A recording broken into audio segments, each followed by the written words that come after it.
दोस्तों, मैं अनुज वर्मा आप सभी लोगों का स्टडी 81 पर स्वागत करता हूं। आज हमारा टॉपिक है फ्यूचर इंडेफिनिट टेंस। मैंने पिछले वीडियो में आप लोगों को फ्यूचर टेंस के बारे में बताया था। आज हम उसके जो भाग होते हैं या पार्ट होते हैं तो उनके बारे में आज हम सबसे पहला हमारा कौन सा पार्ट होता है, फ्यूचर इंडेफिनिट टेंस। तो फ्यूचर इंडेफिनिट टेंस को आज हम सीखेंगे। देखो, फ्यूचर इंडेफिनिट टेंस की पहचान क्या होती है। तो पहचान होती है अगर किसी वर्ब में, अगर किसी क्रिया में गा गी गे लगा मिले, अगर किसी क्रिया में गा गी गे लगा मिले, वो होता है हमारा future tense, future indefinite tense. इसकी सहायक क्रिया क्या होती है, विल होती है और फैल होती है। देखो, अगर किसी क्रिया में जैसे लिखेगा तो लिखना में गा जुड़ा है, तो किसी भी क्रिया में अगर गा गी गे लगा मिलता है तो वो हमारा होता है फ्यूचर इंडेफिनिट टेंस। इसकी हेल्प सहायक क्रिया होती हैं विल और फैल। अब इनमें से हम सबसे पहले आओ सीखते हैं अफर्मेटिव सेंटेंस के बाद। अफर्मेटिव, देखो इसमें सबसे पहले लिखना है सब्जेक्ट, फिर हेल्पिंग वर्ब, फिर वर्ब की फर्स्ट फॉर्म, फिर ऑब्जेक्ट, फिर अदर वर्ड। सब्जेक्ट लिखना है, हेल्पिंग वर्ब लगाना है, वर्ब लिखना है, ऑब्जेक्ट लिखना है, फिर अदर वर्ड लिखना है। देखो, जैसे लिखा है तुम कल कक्षा में एक प्रार्थना पत्र लिखोगे, तो देखो लिखना में क्या जुड़ा है, गे जुड़ा है, तो हमारा कौन सा फ्यूचर इंडेफिनिट टेंस, कौन सा है फ्यूचर इंडेफिनिट टेंस। जैसे तुम कल कक्षा में एक प्रार्थना पत्र लिखोगे, तो देखो सब्जेक्ट को पहले पता करना है हमको।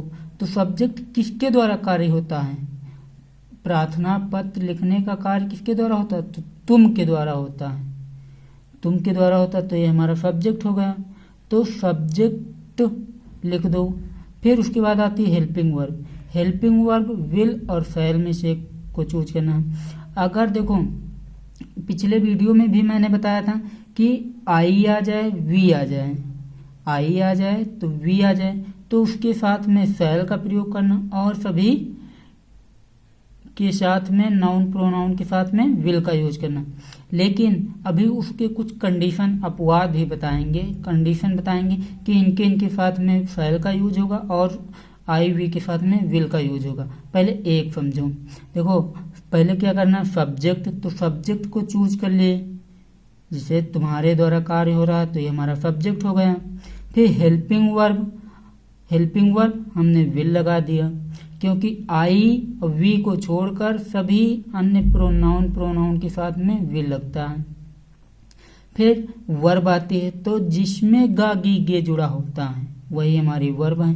तो देखो लिखना में गे जुड़ा है तो ये हमारी वर्ब हो गई, तो लिखना की राइट हो गई। फिर ऑब्जेक्ट आता है, क्या लिखता है, तो एक प्रार्थना पत्र, एक प्रार्थना पत्र, तो एन एप्लीकेशन, एन एप्लीकेशन एक प्रार्थना पत्र होगा।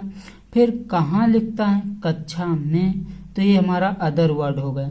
ये इतना हमारा क्या हो गया, अदर वर्ड हो गया। तो other word in the class. फिर कल की, टुमारो, और अगर देखो पास्ट टेंस में अगर कल आए तो वहाँ पे यस्टरडे का यूज होता है, अगर फ्यूचर टेंस में आए कल तो यहाँ पे टुमारो का यूज होगा। अब देखो फिर से एक बार मैं समझा रहा हूँ।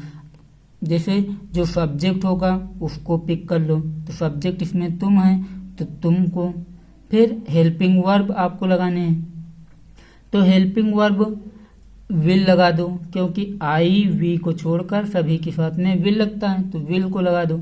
फिर अब क्रिया को लिखना है, तो क्रिया किस कौन सी है, देखो जिसमें भी गा गी गे जुड़ा हो, जिस शब्द में भी गा गी गे जुड़ा हो वही हमारी क्रिया। तो देखो लिखना में गे जुड़ा है तो हमारी क्या हो गई क्रिया, तो लिखना की राइट। फिर अब इसको पीछे से बनाते हुए चले आओ, पीछे से बनाते हुए चले आओ। देखो पहले जब भी नाउन से पहले हमको आर्टिकल दिख जाए तो आर्टिकल का प्रयोग करना है पहले, फिर उसके बाद नाउन का। अगर एडजेक्टिव दिख जाए तो एडजेक्टिव का पहले प्रयोग करना, फिर उसके बाद में नाउन का प्रयोग करना। अगर नाउन के बाद प्रीपोजिशन कोई दिख जाए तो पहले प्रीपोजिशन का प्रयोग करना है, फिर उसके बाद नाउन का प्रयोग करना है। देखो अब इसमें एक प्रार्थना पत्र, तो एन एप्लीकेशन, क्योंकि एक हमारा क्या एक आर्टिकल है, तो एन फिर प्रार्थना पत्र की एप्लीकेशन। फिर देखो कक्षा में, तो में हमारा क्या है ये प्रीपोजिशन है, तो इसकी स्पेलिंग सबसे पहले बनानी है, इसकी स्पेलिंग सबसे पहले बनानी है, कक्षा की बाद में बनानी है। तो इन, फिर कक्षा की द क्लास, फिर कल की टुमारो। ये इतना समझ में आया। फिर अगला देखो, फिर आता है धमकी। धमकी अनिवार्यता बाध्यता प्रकट करने वाले वाक्यों में हम इसका उल्टा सेम करते हैं। इसका हम क्या करते हैं, उल्टा करते हैं। जिसमें धमकी बताई गई हो या अनिवार्यता प्रकट की गई हो या बाध्यता प्रकट की गई हो, तो उसमें हम क्या करते हैं, इसका सेम इसी का उल्टा कर देते हैं। जैसे इसमें यू के साथ में विल लगाते थे, इसमें क्या करना है, यू के साथ शैल लगाना है और जो आई वी था उसके साथ विल का यूज करना है। जैसे तुम यह कार्य अवश्य करोगे, तुम यह कार्य अवश्य करोगे, तो you shall do this work. पहले सब्जेक्ट चूज करें, फिर हेल्पिंग वर्ब शैल को लगा दिए। फिर देखो करना की क्या होती है, करना के डू होती है, क्योंकि करना में क्या जुड़ा है, गे जुड़ा है, तो डू। फिर यह कार्य की, तो दिस वर्क। इतना समझ में आया। देखो फिर से एक बार समझा रहे हैं, इसी में और इसमें कंफ्यूजन बहुत होती है। देखो जैसे तुम यह कार्य अवश्य करोगे, तुम यह कार्य अवश्य करोगे। अब इसमें क्या था, तो इसमें कोई अनिवार्यता ना धमकी ना बाध्यता कुछ नहीं प्रकट होती थी। इसमें क्या प्रकट हो रहा, अनिवार्यता प्रकट हो रहा कि हाँ ये काम सिर्फ तुम ही करोगे और कोई नहीं करेगा, तो इसमें अनिवार्यता प्रकट हो रही है। तो देखो पहले सब्जेक्ट को चूज करना, फिर हेल्पिंग वर्ब, फिर वर्ब, फिर ऑब्जेक्ट, फिर अदर वर्ड।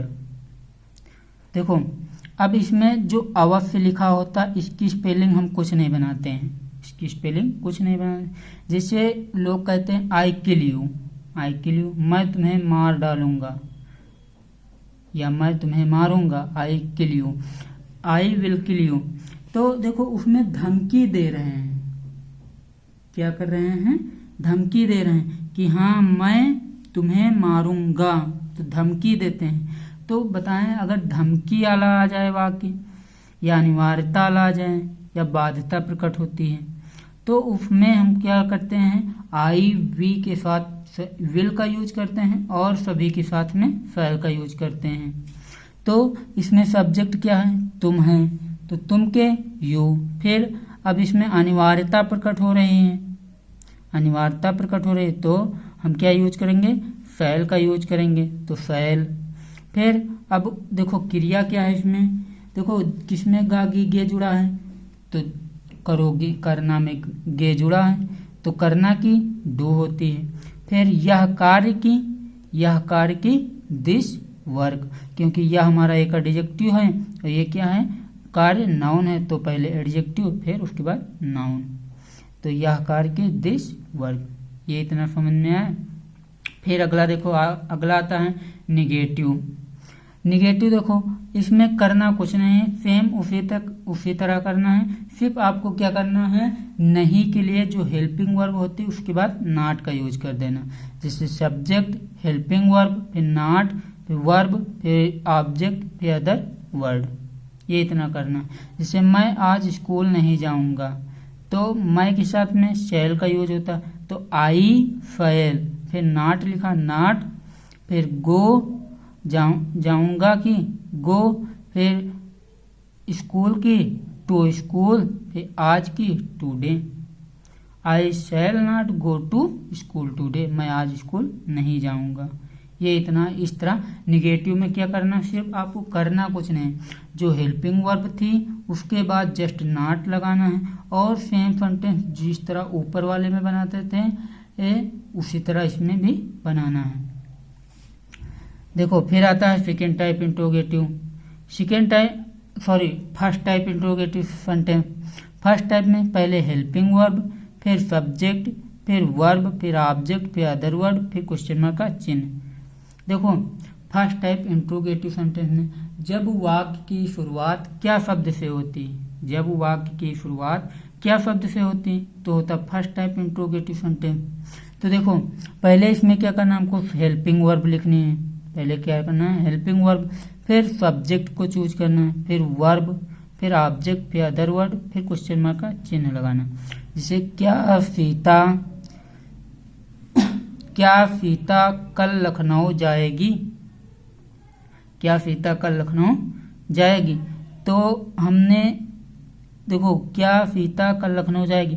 अब हेल्पिंग वर्ब क्या क्या होती है, विल होती है, शैल होती है। अब हमको चूज क्या करना, तो हम उसके आएंगे सब्जेक्ट पर। सब्जेक्ट हमारा क्या है, तो सब्जेक्ट किसके द्वारा जाने का कार्य हो रहा है, सीता के द्वारा। तो सीता हमारा क्या है, सब्जेक्ट। सीता हमारा क्या है, सब्जेक्ट।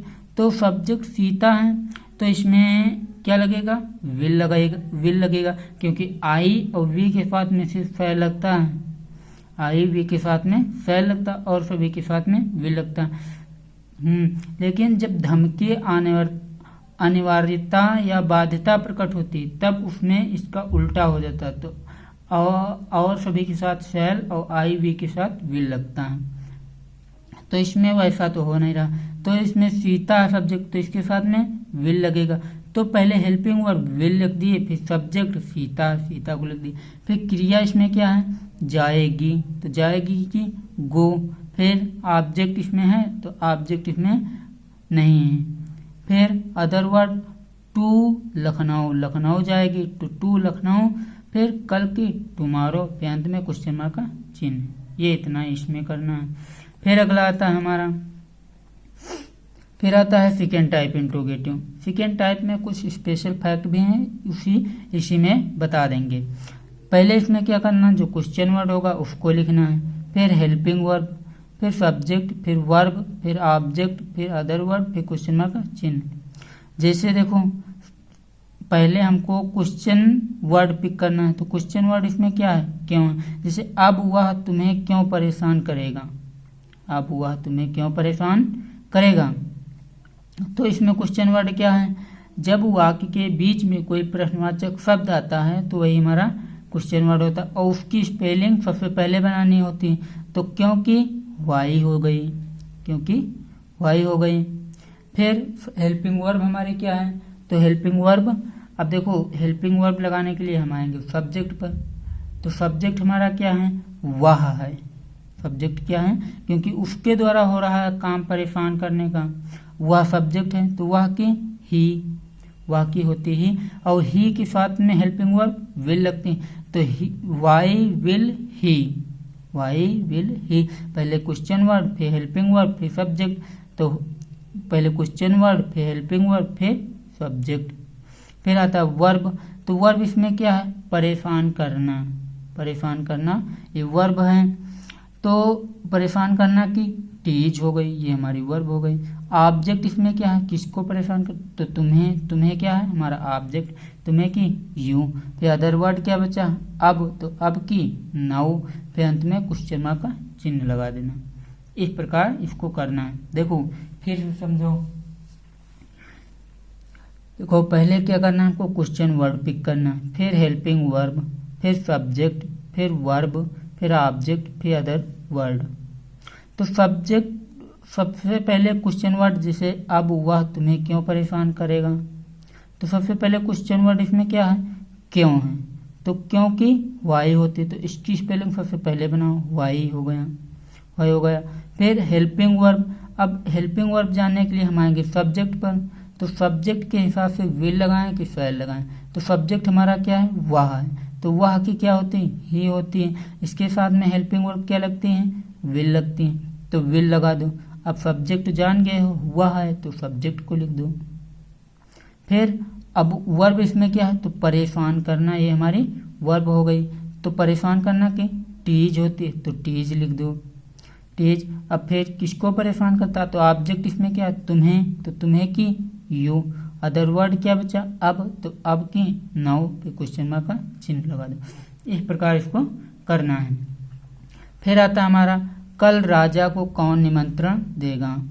तो बताए थे हु वाले जितने भी सेंटेंस होते हैं उसमें जो हु होता है वही हमारा कर्ता का कार्य करता है, और हु के साथ में हम क्या यूज करते हैं, विल।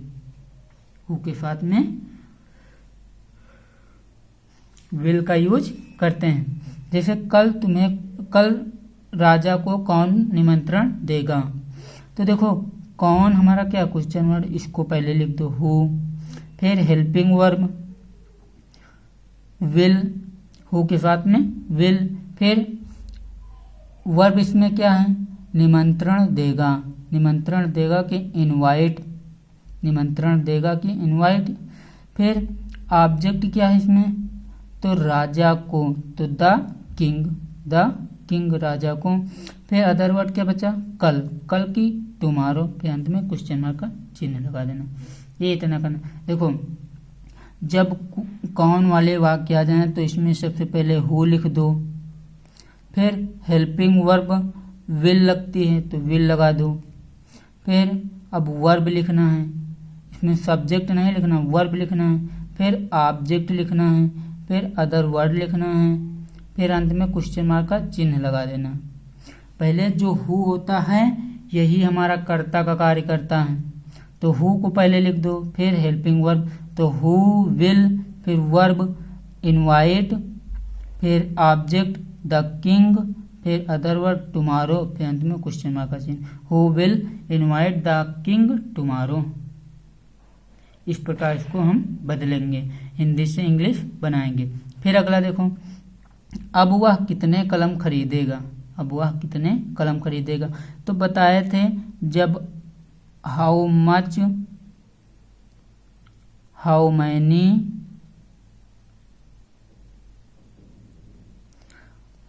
हुज,